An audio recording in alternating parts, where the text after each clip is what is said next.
Assalamualaikum warahmatullahi wabarakatuh. Bismillahirrahmanirrahim. Alhamdulillahirrabbilalamin.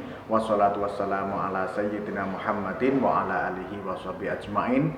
Selamat bergabung kembali di channel Ngaji Kitab Online bersama saya Muhammad Yasin dari Kudus. Kali ini kita akan melanjutkan materi pembelajaran kemarin. Di part 3 kemarin kita sudah membahas tentang mengenal kalimah isim fi'il dan huruf dilihat dari segi artinya. Sekarang selanjutnya kita adalah kembali mengenali kembali kalimah isim fi'il dan huruf dari segi tanda-tandanya. Langsung saja mari kita mulai. Kali ini adalah pembahasan tentang tanda-tanda kalimah isim. Silahkan kita lihat ke papan tulis. Bismillahirrahmanirrahim. Alamatul ismi artinya adalah tanda-tanda isim. Jadi alamat di sini bukan alamat seperti alamat rumah atau alamat palsu, melainkan tanda-tanda isim. Ini adalah cara yang kedua kita mengenali kalimah dari segi tanda-tandanya. Karena khususnya bagi pemula ketika menjumpai tulisan Arab pasti banyak yang belum mengetahui artinya atau mengetahui artinya tapi masih bingung kadang menentukan apakah ini isim, fi'il atau huruf. Maka kita bisa menggunakan cara yang kedua. Bahkan cara yang kedua ini menjadi cara yang akan lebih sering kita gunakan. Langsung saja kita lihat tanda-tanda isim. Di sini kami tuliskan ada 7 tanda-tanda isim. Kita akan membahas satu persatu. Pertama, tanda isim yang pertama adalah masuknya al, ya. Al, ini al. Bukan JL, tapi ini al. Ada al di depan, tambahan al. Contohnya alhamdu. Alhamdu. Alhamdu, kalau kita artikan biasanya alhamdu segala puji. Tapi kadang kalau kita disuruh menentukan apakah alhamdu ini kalimah isim, fi'il atau huruf, karena kalimah hanya ada 3. Kalimah hanya ada 3 macam, yaitu kalimah isim, fi'il dan huruf, tidak ada yang lain.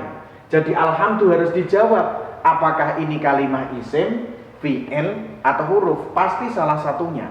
Tidak mungkin semuanya, juga tidak mungkin tidak termasuk. Pasti antara 3, isim, fi'il atau huruf. Kalau kita masih bingung, belum mengetahui artinya, atau mengetahui artinya tapi bingung menentukan, maka bisa kita lihat dari tanda-tandanya. Oh, di sini ada al. Alhamdu ada al, tambahan al di depan. Ini berarti alhamdu pasti kalimah isim. Alhamdu pasti kalimah isim. Kenapa? Karena ada al. Artinya apa? Tidak penting. Yang penting setiap ada alnya pasti kalimah isim. Contohnya lagi, al-ilmu. Al-ilmu. Kita biasa mungkin mendengarkan ucapan al-ilmu nurun. Ilmu adalah cahaya. Sekarang kita harus menentukan al-ilmu. Apakah al-ilmu termasuk kalimah isim, fi'il atau huruf? Salah satu dari 3. Isim, fi'il atau huruf. Ini harus kita jawab. Ilmu pasti artinya ilmu. Tapi orang akan banyak bingung. Ilmu itu kata benda, kata sifat, kata kerja atau kata depan. Seringkali orang bingung. Maka yang lebih mudah kita lihat tanda-tandanya. Oh, al ilmu ada tambahan al di depan. Kalau ada tambahan al di depan, berarti al ilmu pasti kalimah isim. Karena ada al, artinya apa tidak penting. Yang penting ada al, pasti kalimah isim. Contohnya lagi saya tambahkan. Semakin banyak contoh nanti akan semakin membantu pemahaman kita. Ar-Rahmanu. Ar-Rahmanu ini juga namanya al, walaupun bacanya tidak al, menjadi ar. Ini namanya dalam kita belajar tajwid biasanya al-syamsiyah. Al-Syamsiyah memang bacanya tidak Al-Rahmanu tapi menjadi Ar-Rahmanu. Ar-Rahmanu kalimah apa? Isim, fi'il atau huruf. Dilihat tandanya, oh di sini ada al. Di sini ada al, berarti Ar-Rahmanu pasti kalimah isim. Contohnya lagi tambah satu. As-sholatu. As-sholatu. Di sini juga ada alnya. Alnya juga al-syamsiyah, tidak dibaca al tapi dibaca as-sholatu. Ini kalimah apa? Kadang kalau kita lihat artinya, kita akan menganggap ini kata kerja. Oh, as-sholat, sholat itu kata kerja. Tapi berarti fi'il, belum tentu. Walaupun maknanya kata kerja lah ini, belum tentu fi'il. Yang paling pokok kita lihat tandanya. Jadi walaupun artinya itu kata kerja sekalipun, kalau ada alnya pasti kalimah isim. As-sholat kan bukan kata benda, sholat juga bukan kata sifat. Sama dengan ini.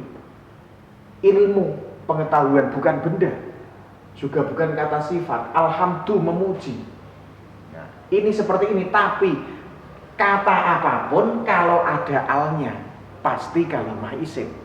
Jadi apapun artinya, Anda sudah tidak mikir lagi artinya apakah itu kata benda, kata sifat atau kata kerja. Semua yang ada alnya pasti kalimah isim, artinya dikesampingkan. Ya, ini jadi kalau sudah ada al pasti kalimah isim. Jadi tidak mikir artinya lagi. Saya kira sudah paham ya. Al ini pasti kelihatan. Pasti kelihatan. Setiap di depan ada al pasti kalimah isim. Kita lanjutkan yang kedua. Adalah tanwin. Tanwin. Tanwin itu ada 3. Kalau dibaca ini an, in, un. Tanwin fathah, tanwin kasroh, dan tanwin dhammah. Setiap kalimah yang ada tanwin di belakang pasti kalimah isim. Contohnya ghafurun. Ghafurun. Kita mungkin sering mendengar innallaha ghafurun. Ghafurun ini kalimah apa? Pasti salah satu dari 3, isim, fi'il atau huruf. Kita lihat tandanya. Ghafurun di sini ada tanwin. Kalau ada tanwin, ghafurun pasti kalimah isim. Isim, apapun artinya. Jadi kita kalau sudah melihat tandanya, kita tidak susah-susah mikir artinya, hanya sekedar untuk mengenali apakah itu isim, fi'il atau huruf. Tidak kita bahas artinya. Contohnya lagi, rahimun. Seringkali ghafurun digandeng dengan rahimun. Rahimun juga sama. Rahimun di sini ada tanwin. Setiap ada tanwin pasti kalimah isim. Ini yang tanwin dhammah. Bisa saja tanwin fathah atau tanwin kasroh. Contohnya lagi, kitabin yang seperti ini, misalkan kasroh. Kitabin. Kitabin fi kitabin mubin misalkan. Kitabin ini kalimah apa? Oh, di sini ada tanwin. Tanwin kasroh, maka kitabin pasti kalimah isim. Kita tidak harus susah-susah mengetahui artinya, hanya sekedar untuk mengenali kalimah. Kita lanjutkan yang ketiga, yaitu di sini yang penting sekali. Mungkin Anda jarang menjumpai yang seperti ini, yang ketiga ini. Diakhiri tak bunder. Tak bunder ini ada 2 macam.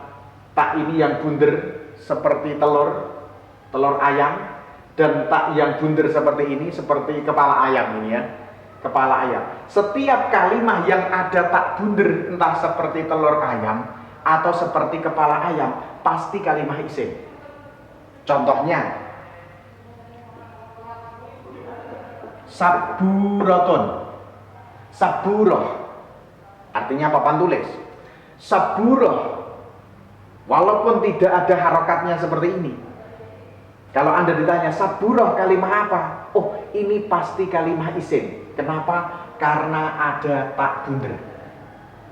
Ada tak bunder, pasti isim, tidak mungkin fi'il. Kalaupun fi'il ada taknya, pasti taknya tidak bunder. Pasti taknya tidak bunder. Khusus tak yang bunder di sini pasti kalimah isim tanpa terkecuali. Contohnya lagi, misalkan nama orang Fatimah. Fatimah. Fatimah. Fatimah ini kalimah apa? Fatimah di sini ada tak bunder, tapi bundernya tidak sama dengan ini. Bunder yang seperti kepala ayam. Maka jika Anda ditanya Fatimah kalimah apa, maka Fatimah jawabannya pasti kalimah isim. Kenapa? Karena ada tak bunder. Artinya apa? Tidak penting. Yang penting ada tak bunder, pasti kalimah isim. Satu lagi contoh, misalkan khizanah. Khizanah artinya lemari. Kalau tahu artinya, yuk bisa langsung, oh lemari benda berarti isim. Tapi mungkin kalau kita tidak mengetahui artinya, khizanah seperti ini atau khizanatun. Kalimah apa? Di sini dilihat tandanya. Di belakang ada tak bunder, khizanatun. Maka jawabannya pasti kalimah isim karena ada tak bunder, tanda isim yang nomor 3. Tanda isim yang nomor 3. Selanjutnya kita lanjutkan tanda isim yang nomor 4. Nomor 4 di sini adalah 3 huruf yang tengah disukun. Saya tulis dulu. Ini belum lengkap tulisannya. 3 huruf yang tengah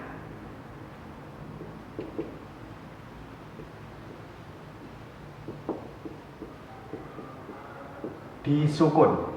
Disukun ya, sukunnya terlihat. 3 huruf yang tengah disukun.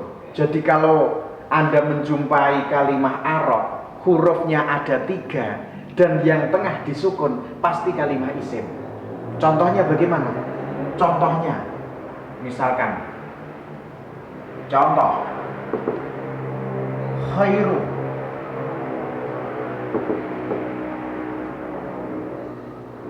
Khairu.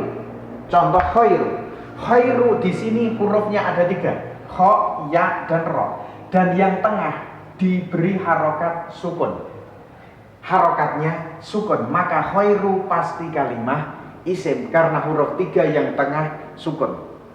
Tidak mungkin fi'il, tidak mungkin kalimah huruf. Contohnya lagi, husnu. Husnu. Husnu di sini hurufnya ada 3, ha, sin, dan nun. Yang tengah ini harokatnya sukun, maka husnu pasti kalimah isim. Misalkan kita menjumpai kalimat khairun nisa'i. Khairun nisa'i. Ada 2 kalimat, khairu dan an-nisa. Ditanya, an-nisa kalimah apa? Oh, di sini ada al, berarti an-nisa kalimah isim. Khairu kalimah apa? Di sini hurufnya 3. Hurufnya 3 yang tengah disukun, berarti khairu pasti kalimah isim. Ada nama lagi, husnul khotimah. Ya, ini bukan hanya nama orang, ya. Predikat husnul khotimah. Husnul khotimah. Al khotimah, kalimah apa? Di sini ada al. Kalau ada al pasti kalimah isim. Kebetulan di belakang ada tak bunder. Nah, ada 2 tanda. Kalau ada tak bunder pasti kalimah isim, berarti khotimah kalimah isim. Husnu di sini hurufnya 3, ha, sin, dan nun. Yang tengah harokatnya sukun, berarti husnu pasti kalimah isim. Ini cara yang paling mudah. Mungkin kalau dalam kitab nahwu yang lain seperti Jurumiyah, Imriti, Alfiyah, Anda tidak menjumpai tanda isim yang nomor 4 dan nomor 5. Kalau tanda isim nomor 3 dan nomor 4. Kalau nomor 3 di sini bisa dilihat sebetulnya dalam keterangan ilmu nahwu Di sana dijelaskan bahwa kalau tanda fi'il ada tak perahu yang mati, adapun tanda tak bunder adalah tanda isim. Di situ sebetulnya ada. Hanya masuk pada kalimat isim itu tak bunder, tapi tidak dicantumkan dalam tanda isim. Tapi pasti ini isim kalau ada tak bunder. Selanjutnya yang nomor 4, 3 huruf yang tengah disukun bisa Anda lihat dalam kitab shorof dalam bentuk-bentuk kalimat isim. Di situ dijelaskan segot atau bentuk kalimat isim adalah seperti berikut ini, seperti fa'lun, fu'lun, fi'lun, itu semuanya adalah bentuk-bentuk kalimat isim. Ini saya hapus. Kita lanjutkan untuk tanda isim yang nomor 5. Tanda isim yang kelima adalah didahului huruf nida. Huruf nida itu apa? Huruf nida adalah kata panggilan. Huruf nida adalah kata panggilan. Kalau dalam bahasa Indonesia kita memanggil orang, hai, hai siapa? Hai Ahmad, hai Muhammad. Nah, kalau dalam bahasa Arab huruf nida itu ya atau ayuha atau ya ayuha. Tapi saya ambil satu saja, ini yang paling pokok. Ya, contohnya ya Muhammadu. Ya Muhammadu, atau yang lebih mudah yang sering kita ucapkan ya Allahu. Ya Allahu. Kita mengucapkan ya Allah, wahai Allah. Ini ya adalah huruf nida, kata panggilan.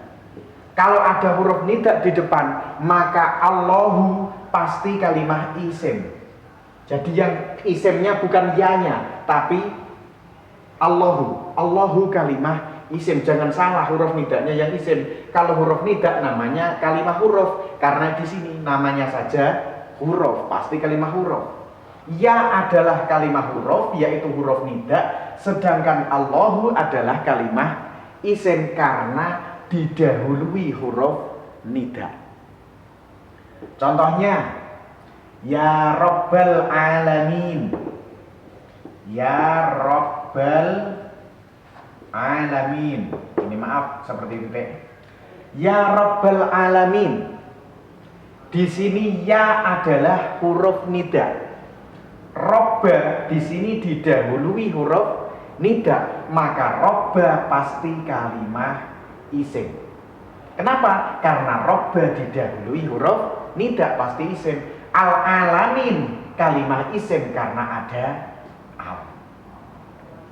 Contohnya lagi yang mungkin tidak kalah populernya, ya Habibal Qalbi. Nah, semuanya pasti hafal kalau ini. Ya Habibal Qalbi. Ya Habibal Qalbi. Di sini di depan ada ya. Ya ini namanya huruf nida, kalimat huruf. Habibah, kalimat apa? Habibah, saya nggak ngerti artinya. Habibah di sini didahului huruf nida, berarti Habibah pasti kalimat isim karena ada tanda isim yang nomor 5 adalah didahului huruf nida. Al-qalbi kalimat isim karena ada al. Ada lagi ya Asyiqal Mustafa. Ya Asyiqal Mustafa. Di sini kalau Al-Mustafa pasti sudah paham semuanya. Al-Mustafa di sini ada al, berarti kalimat isim. Isim. Sekarang Asyiqo. Saya nggak ngerti artinya Asyiqo. Kalimat apa? Oh, Asyiqo di sini didahului ya. Ya adalah huruf nida. Titiknya kurang pas. Ya adalah huruf nida. Karena ya huruf nida, maka Asyiqo pasti kalimat isim. Kenapa? Karena didahului huruf nida, kata panggilan. Cukup ya saja. Jadi untuk huruf nida di sini kita bahas satu, yaitu ya. Karena yang lain seperti ayyuha itu biasanya lafal sesudahnya ada alnya. Ayyuhal muslimun ini sudah tidak perlu kita bahas lagi. Langsung saja kita lanjutkan. Tanda isim yang nomor 6 adalah didahului huruf jar. Huruf jar. Huruf jar tulisannya seperti ini, huruful jar. Yang ini contohnya saya hapus. biar tidak penuh. Didahului huruf jer. Contohnya huruf jer. Sekarang huruf jer itu apa? Nah, saya tulis di sini huruf jer. Di sini dulu saya tulis ya. Huruf jer adalah min, ila, an, ala, fi, rubba, bi, ka tulisannya seperti ini, dan li. Huruf jer adalah min, ila, an, ala, fi, rubba, bi, ka, li. Min artinya dari, ila artinya ke atau kepada, an dari atau tentang, ala di atas, fi di dalam atau di saja, di dalam atau di, rubba banyak, bi dengan, ka seperti, li bisa untuk, karena, milik, kepada. Wah, banyak banget. Mungkin yang baru pemula bingung, tapi tidak usah bingung. Kita bisa menghafalkan dengan sangat cepat. Bisa 1 menit atau kurang. Caranya kita baca seperti ini. Min, ila, an, ala, fi, rubba, bi, kali. Min, ila, an, ala, fi, rubba, bi, kali. Min, ila, an, ala, fi, rubba, bi, kali. Coba nanti dibaca berulang-ulang sendiri. Ini disebut huruf jer. Berarti lafal yang didahului huruf jer pasti kalimah isim. Contohnya min, misalkan min syarril waswasi. Kita ini pasti semuanya hafal. Min syarril waswasi. Kalau al waswasi kalimah apa? Oh, di sini ada al, pasti kalimah isim. Sekarang syari. Syari kalimah apa? Oh, syari ini didahului huruf jer. Jadi yang kalimah isim bukan huruf jernya. Kalau huruf jer kalimah huruf, namanya saja huruf. Huruf jer kalimah huruf. Syari kalimah apa? Syari di sini didahului huruf jer, berarti syari pasti kalimah isim. Setiap ada huruf jer, belakangnya pasti kalimah isim. Contohnya lagi fi, misalkan fi sudurin nas. Fi sudurin nas. Lafal annas kalimah apa? Oh, di sini ada al, pasti kalimah isim. Suduri. Suduri kalimah apa? Lihat sebelumnya. Di sini ada fi. Fi termasuk huruf jer, huruf jer. Maka suduri pasti kalimah isim. Kenapa? Karena didahului huruf jer. Setiap yang didahului huruf jer pasti kalimah isim. Dan lain sebagainya. Atau dibaca jer. Ini ada.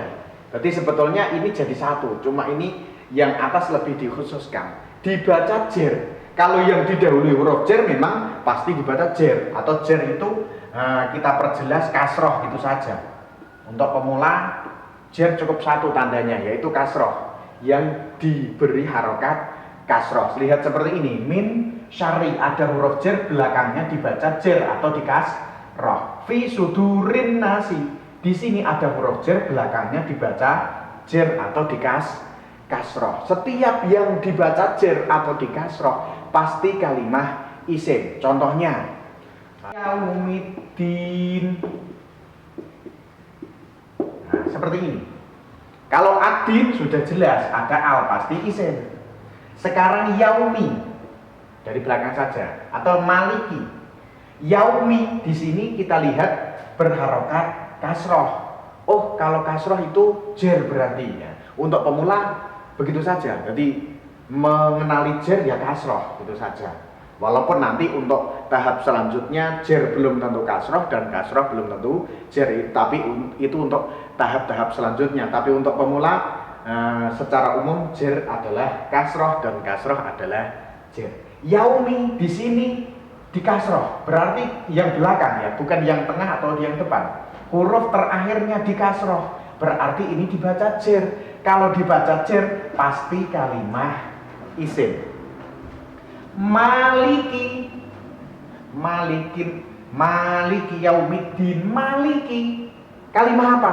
Dilihat tandanya. Oh, di sini di kasroh, berarti dia dibaca jer. Kalau dibaca jer, berarti maliki pasti kalimah isim. Bisa ya? Seperti tadi, fi suduri juga sama dan lain sebagainya. Sekarang yang terakhir, tanda isim yang terakhir adalah didahului ma, mi, atau mu. Didahului ma, mi, atau mu. Ini saya hapus dulu.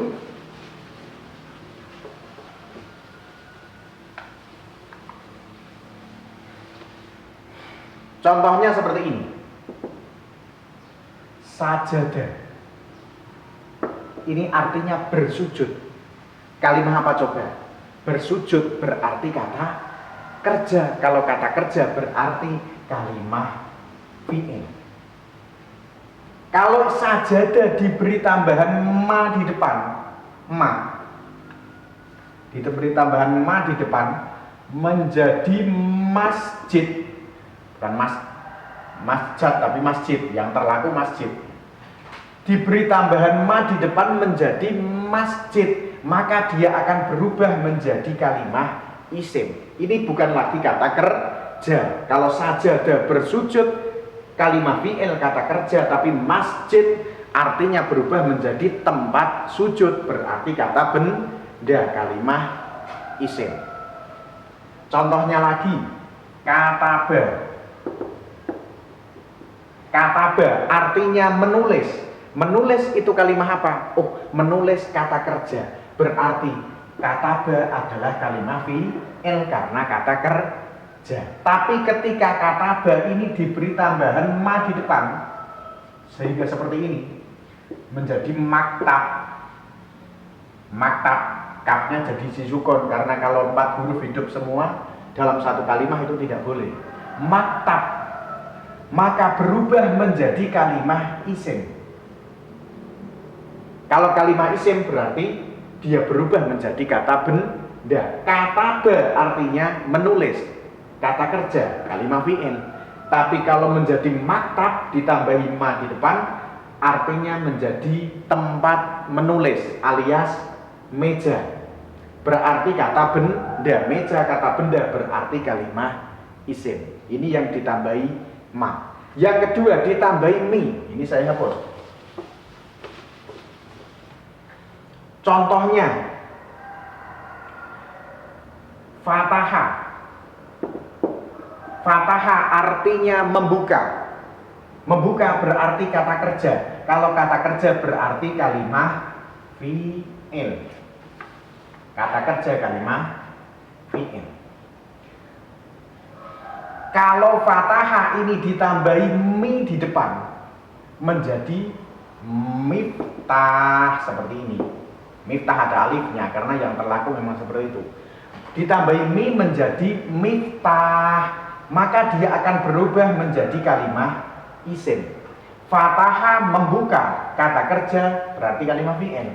Miftah berubah menjadi alat untuk membuka alias kunci, berarti kata benda, berarti kalimah isim dengan tambahan mi di depan.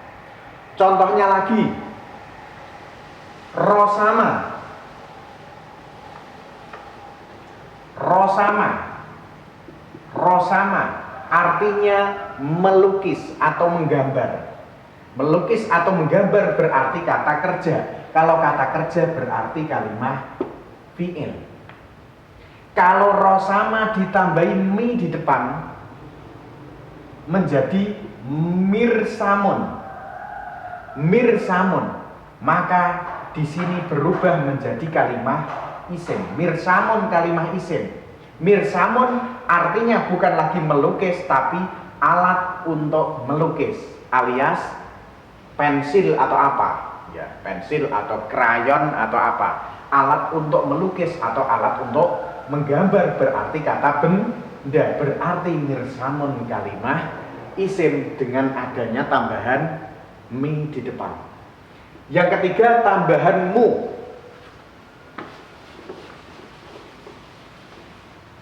Contohnya aslama. Aslama artinya masuk Islam. Masuk Islam berarti kata kerja. Kalau kata kerja berarti aslama kalimah fi'il. Tapi kalau diberi tambahan mu di depan menjadi muslim. Orang-orang muslim, kaum muslimin, muslim atau muslimin, ada tambahan mu di depan, maka muslim menjadi kalimah isim. Aslama masuk Islam, kata kerja berarti fi'il. Kalau muslim artinya orang yang masuk Islam atau orang yang beragama Islam, berarti orang adalah kata benda hidup. Sebagaimana di keterangan tentang kalimat benda hidup, berarti muslim adalah kalimah isim. Contohnya lagi, sholat, sudah sholat. Jadi pekerjaan sholat itu, sholat adalah kata kerja. Kalau sholatun kata benda karena ada kalimah isim, karena ada tak bundar. Tapi kalau sholat zaidun, zaid sudah sholat. Sholat artinya sholat atau bersolat, berarti kalimah fi'il. Tapi kalau ditambahkan mu di depan menjadi musola. Sholat artinya sholat, kata kerja berarti fi'il. Musola berubah menjadi kalimah isim karena musola artinya berubah menjadi tempat sholat. Tempat sholat berarti kata benda. Kalau kata benda kalimah isim. Atau bukan musola tapi musolli. Nah, ada istilah juga musolli. Ada musola dan musolli.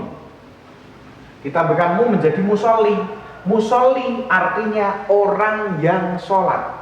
Orang yang sholat berarti orang adalah benda hidup, berarti musolli juga kalimah isim dengan adanya tambahan mu di depan. Inilah 7 dari tanda-tanda isim. Kita semuanya harus bisa menguasai tanda-tanda isim ini supaya kita bisa mengenali setiap tulisan Arab, bisa mengenali dan menentukan apakah itu kalimah isim, fi'il atau huruf. Selanjutnya yang terakhir ini yang penting. Jadi 7 ini harus hafal memang. Kalau Anda ingin betul-betul bisa ilmu nahwu, bisa bahasa kitab, bisa bahasa Arab, maka ini tidak bisa ditawar. 7 ini harus hafal. Cara menghafalkannya bagaimana? Tidak sulit. Nah, saya kira menghafalkan ini menjadi sangat mudah. Coba perhatikan seperti ini tata caranya. Tanda-tanda isim. Mungkin 1 menit bisa. Tanda-tanda isim. Al, tanwin, tak bundar, 3 huruf tengah disukun, didahului huruf nida, huruf jer, ma, mimu. Al, tanwin, tak bundar, 3 huruf tengah disukun, didahului huruf nida, huruf jer, ma, mimu. Al, tanwin, tak bundar, 3 huruf tengah disukun, didahului huruf nida, huruf jer, ma, mimu. Sampai di sini semoga bermanfaat. Wallahu a'lam bishawab. Kurang lebihnya mohon maaf. Wassalamualaikum warahmatullahi wabarakatuh.